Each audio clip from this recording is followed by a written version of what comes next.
Sebelum kita bersama-sama membaca Alkitab dan merenungkan isinya, marilah kita berdoa memohon tuntunan Roh Kudus agar kita dipenuhi hikmat-Nya dalam upaya memahami firman-Nya. Mari kita berdoa. Allah Bapa yang kekal, kami mengucap syukur kepadamu karena kami dipertemukan dalam kasih-Mu pada malam hari ini, agar melalui kebenaran firman Tuhan, kami boleh menjadi pribadi-pribadi yang mewartakan Allah di dalam seluruh kehidupan kami. Dan kami boleh menunjukkan keadilan-Nya agar dunia melihat bahwa Tuhan layak dimuliakan. Dan karenanya perlengkapilah kami supaya di dalam keterbatasan kami boleh menjadi pelayan-pelayan-Mu yang setia, yang sungguh-sungguh mengobarkan semangat memberitakan kebenaran-Mu.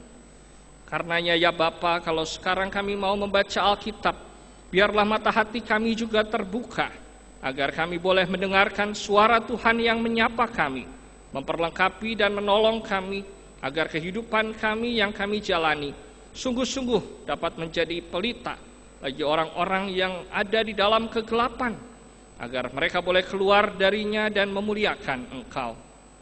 Kami bersyukur atas kehadiran Roh Kudus di dalam diri kami, yang menolong kami, sehingga di dalam keterbatasan dan ketidakberdayaan kami boleh tetap dimampukan untuk menghayati kebenaran firman Tuhan, dan selanjutnya boleh menjadikannya landasan bagi seluruh kehidupan kami. Karena itu ya Tuhan, kami menantikan sabda-Mu di dalam hati yang rendah, yang kami serahkan kepadamu, sebab Engkau sendirilah empunya hati kami. Kami berdoa. Amin.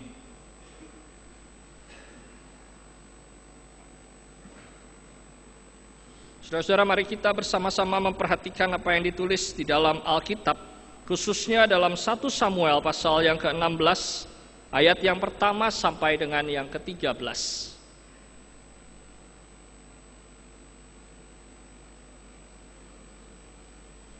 1 Samuel pasal yang ke-16, ayat yang pertama sampai dengan 13.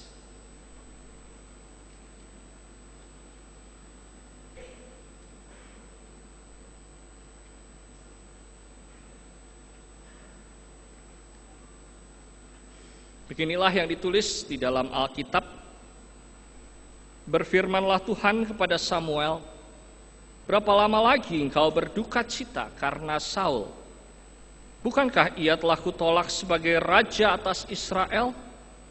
Isilah tabung tandukmu dengan minyak dan pergilah. Aku mengutus engkau kepada Isai orang Betlehem itu, sebab di antara anak-anaknya telah kupilih seorang raja bagiku." Tetapi Samuel berkata, "Bagaimana mungkin aku pergi? Jika Saul mendengarnya, ia akan membunuh aku." Firman Tuhan, "Bawalah seekor lembu muda dan katakan, aku datang untuk mempersembahkan korban kepada Tuhan. Kemudian undanglah Isai ke upacara pengorbanan itu, lalu aku akan memberitahukan kepadamu apa yang harus kau perbuat. Urapilah bagiku orang yang akan kusebut kepadamu." Samuel berbuat seperti yang difirmankan Tuhan, dan tibalah ia di kota Betlehem. Para tua-tua di kota itu datang mendapatkannya dengan gemetar dan berkata, "Adakah kedatanganmu ini membawa selamat?" Jawabnya, "Ya benar, aku datang untuk mempersembahkan korban kepada Tuhan. Kuduskanlah dirimu dan datanglah dengan daku ke upacara pengorbanan ini." Kemudian ia menguduskan Isai dan anak-anaknya yang laki-laki dan mengundang mereka ke upacara pengorbanan itu. Ketika mereka itu masuk dan Samuel melihat Eliab, lalu pikirnya, "Sungguh di hadapan Tuhan sekarang berdiri yang diurapinya." Tetapi berfirmanlah Tuhan kepada Samuel, "Janganlah pandang parasnya atau perawakan yang tinggi, sebab aku telah menolaknya. Bukan yang dilihat manusia yang dilihat Allah. Manusia melihat apa yang di depan mata, tetapi Tuhan melihat hati." Lalu Isai memanggil Abinadab dan menyuruhnya lewat di depan Samuel. Tetapi Samuel berkata, "Orang ini pun tidak dipilih Tuhan." Kemudian Isai menyuruh Syama lewat, Tetapi Samuel berkata, orang ini pun tidak dipilih Tuhan. Demikianlah Isai menyuruh ketujuh anaknya lewat di depan Samuel. Tetapi Samuel berkata kepada Isai, semuanya ini tidak dipilih Tuhan. Lalu Samuel berkata kepada Isai, inikah anakmu semuanya? Jawabnya, masih tinggal yang bungsu, tetapi sedang menggembalakan kambing domba. Kata Samuel kepada Isai, suruhlah memanggil dia, sebab kita tidak akan duduk makan sebelum ia datang kemari. Kemudian disuruhnyalah menjemput dia. Ia kemerah-merahan, matanya indah dan parasnya elok. Lalu Tuhan berfirman, bangkitlah, urapilah dia, sebab inilah dia. Samuel mengambil tabung tanduk yang berisi minyak itu dan mengurapi Daud di tengah-tengah saudara-saudaranya. Sejak hari itu dan seterusnya, berkuasalah roh Tuhan atas Daud. Lalu berangkatlah Samuel menuju Rama. Demikianlah firman Tuhan. Yang berbahagia ialah setiap orang yang mendengarkan firman Tuhan dan memeliharanya. Hosiana.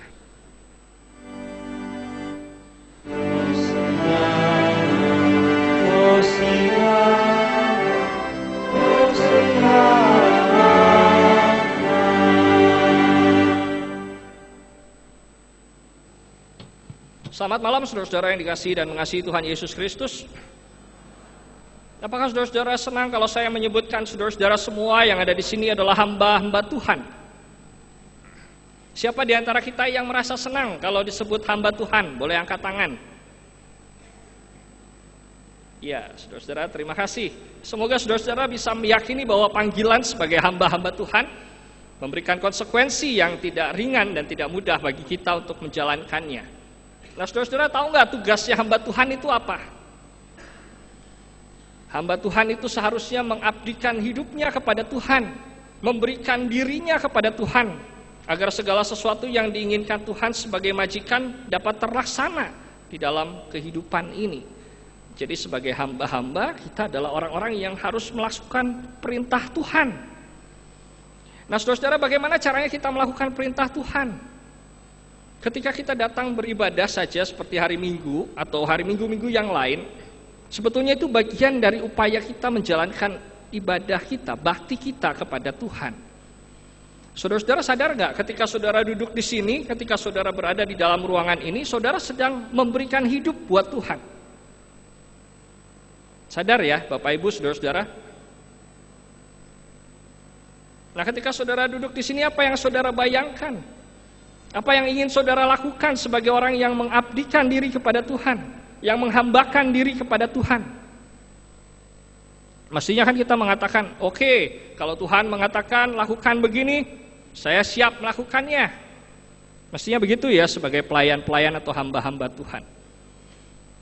Tetapi kadang-kadang, saya nggak tahu nih saudara-saudara di sini begitu atau tidak. Kalau ditanya, ketika ibadah apa yang saudara harapkan? Ada yang mengatakan begini, saya mengharapkan khotbahnya tidak terlalu panjang. Kalau bisa 10 menit saja selesai. Ya, di tempat saya melayani ada seorang penatua yang setiap kali mau ibadah pesan, Pak Pendeta, khotbahnya jangan lama-lama. Kenapa masih lama-lama? Kalau jemaat disuruh melakukan begini saja sudah cukup. Lalu saya bilang, Bapak kok nyuruh pendeta yang begitu, Bapak aja yang khotbah kalau gitu. Ya. Ada yang berpikiran begitu. Ada juga yang berpikiran, kalau saya beribadah maka saya harus dihibur. Bisa jadi ketika dihibur unsurnya adalah khotbahnya lucu barangkali. Kalau khotbahnya nggak lucu, saya nggak seneng, saya nggak betah. Ada orang yang ketika khotbahnya panjang dan tidak ada lucu-lucunya, dia langsung ke belakang dan nggak kembali lagi. Nggak tahu ngapain, pulang atau makan atau apa, nggak ngerti. Ada orang yang juga mengatakan, kalau di dalam ibadah saya pengen kalau nyanyi jangan lama-lama. Kenapa masih lama-lama nyanyinya? Dalam satu pemahaman liturgis, ada seorang atau beberapa pendeta yang kalau mencantumkan lagu itu bisa seluruh baitnya dinyanyikan. Lalu kemarin beberapa hari yang lalu saya bertemu dengan seorang aktivis gereja. Dia bilang, saya nggak bisa nyanyi begitu banyak.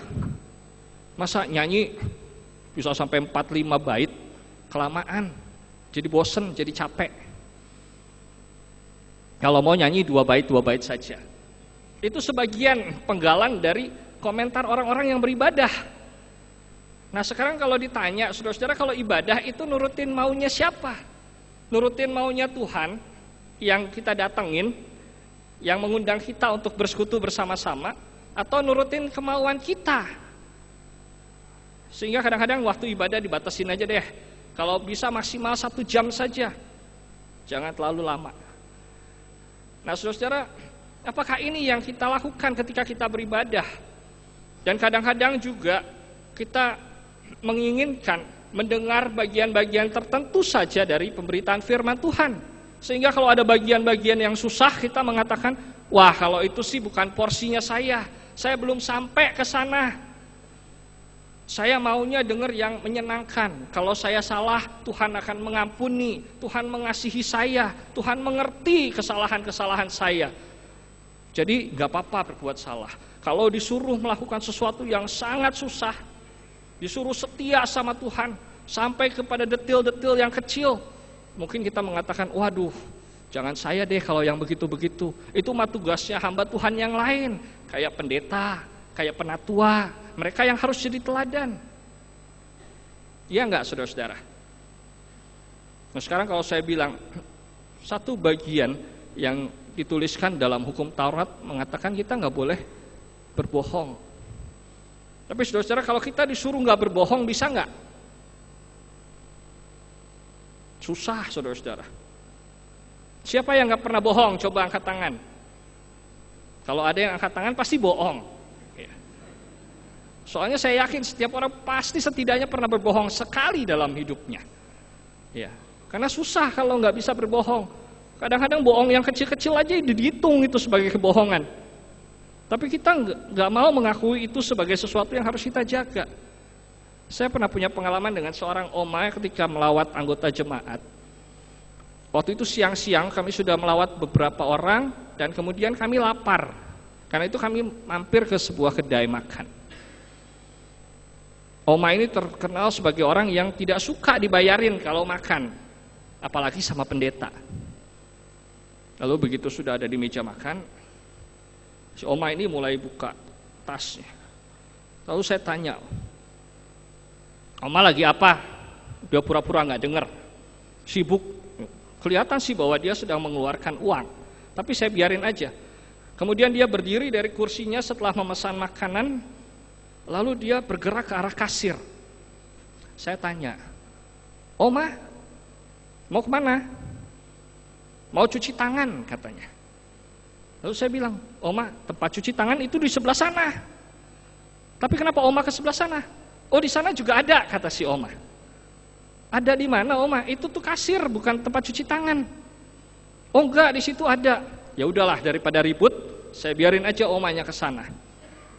Kemudian omanya terlihat bertransaksi di situ, mengeluarkan uangnya dari kejauhan. Kelihatan bahwa dia sedang berargumen dengan si kasir. Lalu dengan tergopoh-gopoh dia kembali ke tempat duduk. Saya tanya, ada apa oma?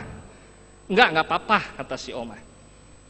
Lalu dia ke sebelahnya, ada oma juga di sebelahnya. Dia bilang, pinjam uang, cepet pinjam uang.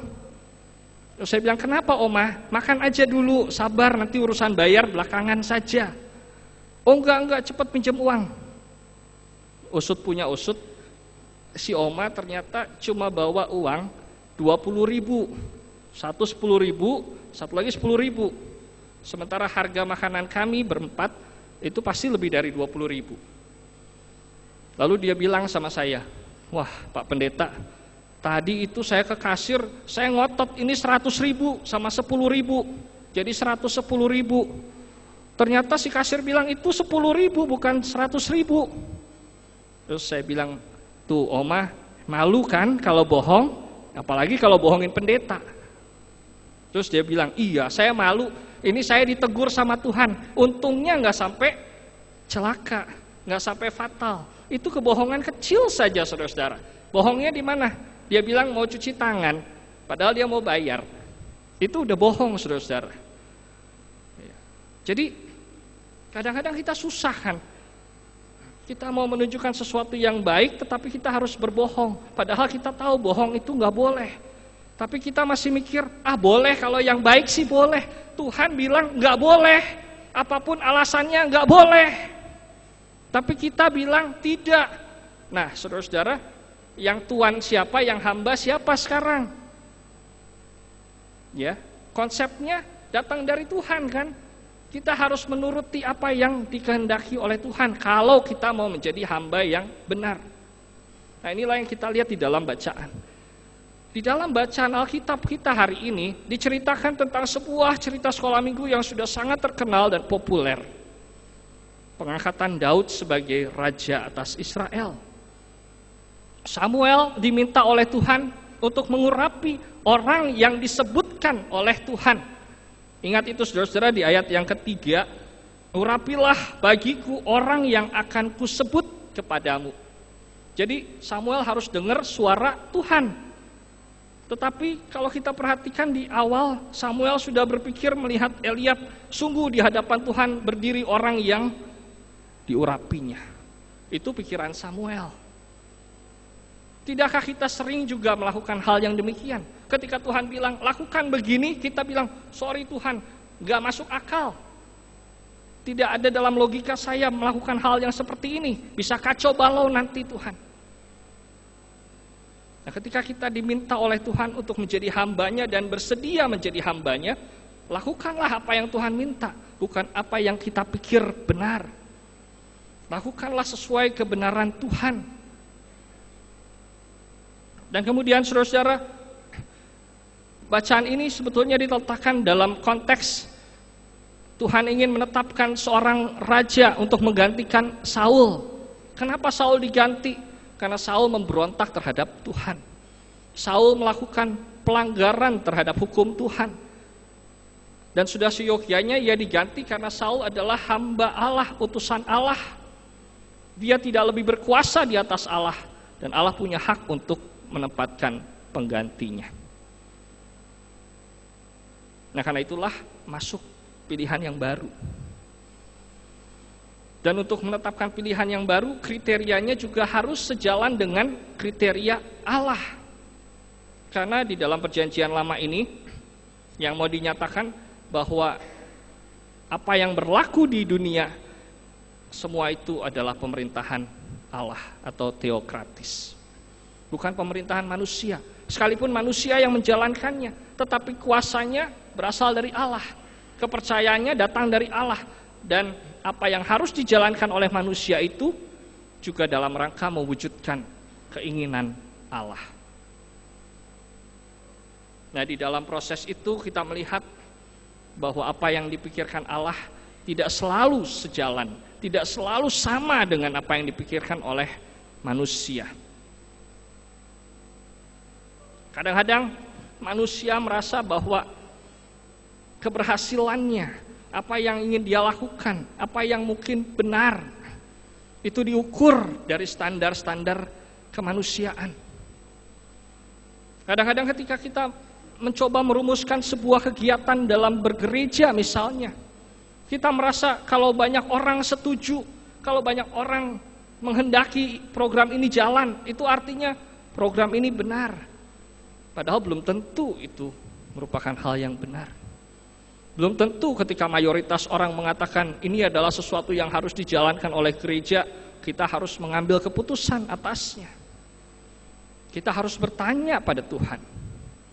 Bisa jadi satu orang yang mengungkapkan keberatan harus didengar juga di dalam proses mengambil keputusan. Nah, karena itu saudara-saudara, mungkin di dalam kehidupan kita ada hal-hal yang tidak populer, ada hal-hal yang di luar kelaziman, tetapi benar sesuai dengan keinginan Tuhan. Nah, itu yang harus kita dengarkan. Itu yang harus kita jadikan sebagai pegangan kita. Nah, di dalam bacaan ini ada sebuah hal yang sangat penting yang menjadi poin fokus kita pada sore hari ini. Di ayat yang ke-7 ditulis, manusia melihat apa yang di depan mata, tetapi Tuhan melihat hati. Seringkali ketika kita menganggap bahwa orang lain bisa menerima sesuatu yang kita lakukan, orang lain bisa toleran, orang lain bisa memahami, belum tentu Tuhan bisa. Sebagai contoh, saudara-saudara, misalnya ketika kita melakukan pelayanan kita, kalau saudara-saudara melayani, saudara-saudara mempersiapkan diri dulu atau enggak? Melayani sebagai apapun, bahkan sebagai anggota jemaat, ketika duduk hadir dalam kebaktian, saudara-saudara mempersiapkan diri dulu atau tidak? Sebagai song leader, sebagai organis, sebagai penatua, minimal berdoa dulu nggak sama Tuhan? Tuhan, saya mau berbakti, Tuhan, saya mau beribadah, tolong saya supaya ibadah saya berjalan dengan baik, supaya ibadah saya berkenan di mata Tuhan. Atau ya udahlah terserah. Atau bahkan ada yang sebelum menjalankan baktinya, terang-terangan melakukan sesuatu yang tidak berkenan kepada Tuhan. Misalnya menyakiti perasaan anggota keluarganya, misalnya maki-maki anaknya, misalnya ya macam-macam lah, saudara-saudara. Lalu ketika kita berbakti, orang lain melihat baik-baik semua kan, nggak ada persoalan. Tetapi di balik itu, saudara-saudara, Tuhan tahu bagaimana hidup kita, apa yang kita pikirkan, apa yang kita inginkan. Nah itu, saudara-saudara, yang perlu kita perhatikan sebetulnya.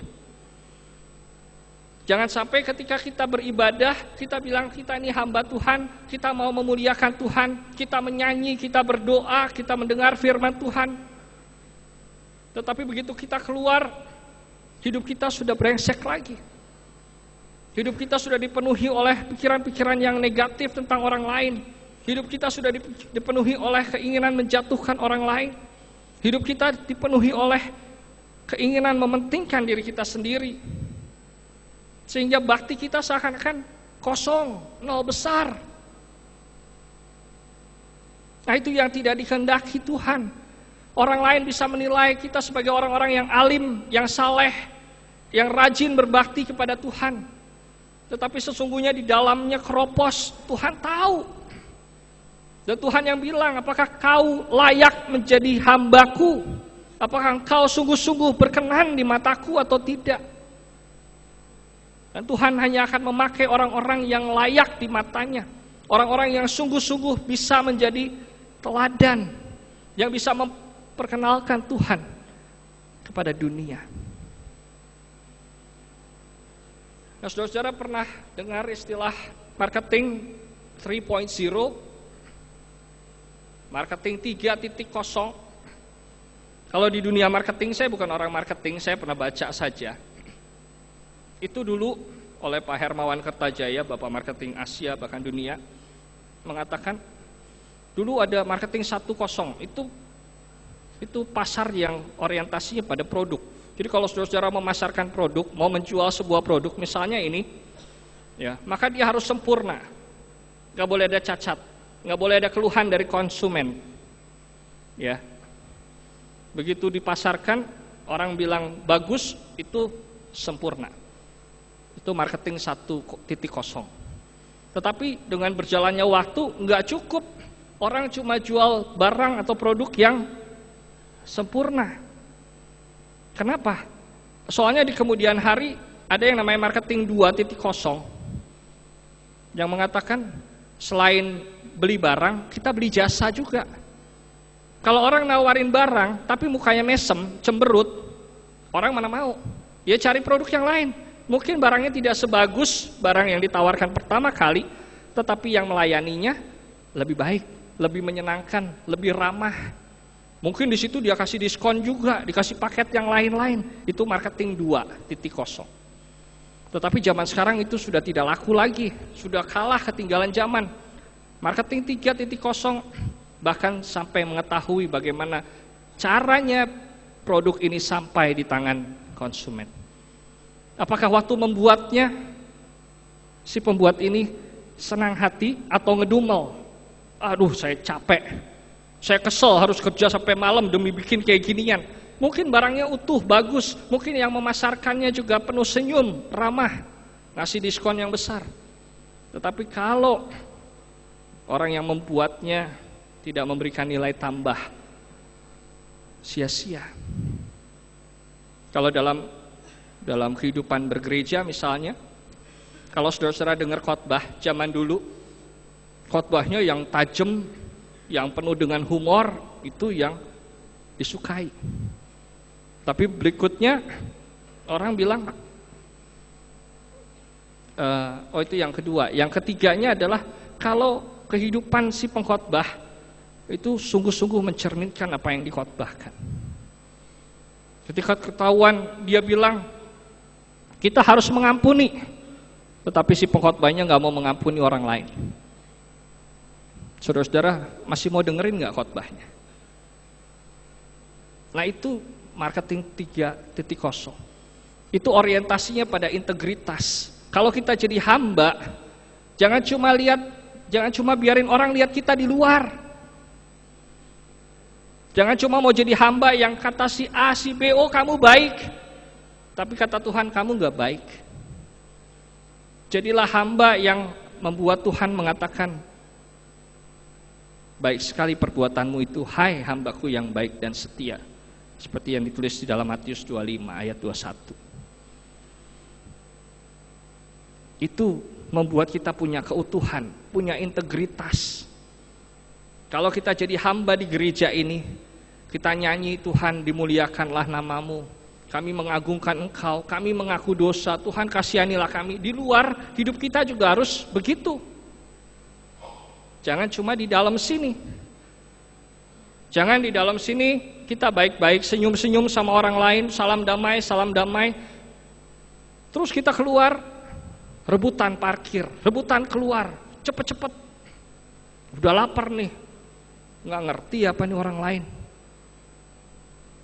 Bahkan mungkin sampai kita bersenggolan mobil dengan mobil, dan kita nggak peduli kadang-kadang. Apakah kita sesama anggota gereja, baru dengerin firman? Di GKI Serpong pernah terjadi kayak begitu. Lalu begitu ditegur dia bilang apa? Kamu tahu nggak saya siapa? Saya jenderal bintang 4. Jangan macam-macam. Saudara-saudara, itu terjadi di gereja. Baru saja mendengarkan firman Tuhan, baru saja dikhotbahin, sudah terjadi yang begitu. Gimana kita bisa menjadi hamba Tuhan yang benar? Bagaimana kita bisa memperlihatkan Tuhan kepada dunia? Bagaimana kita bisa memperkenalkan damai sejahteranya kalau kehidupan kita tidak utuh, tidak menjadi hamba Tuhan yang mendengarkan suara Tuhan dan yang mengikuti apa yang Tuhan inginkan? Karena itu saudara-saudara, hari ini kita diajak melihat bahwa yang penting buat Tuhan adalah bagaimana kita mempergunakan hati kita. Apakah kita tulus? Ketika kita bilang, Tuhan saya mau melayani, tulus enggak? Tuhan saya mau berdoa, tulus enggak? Tuhan saya mau berbuat baik, tulus enggak?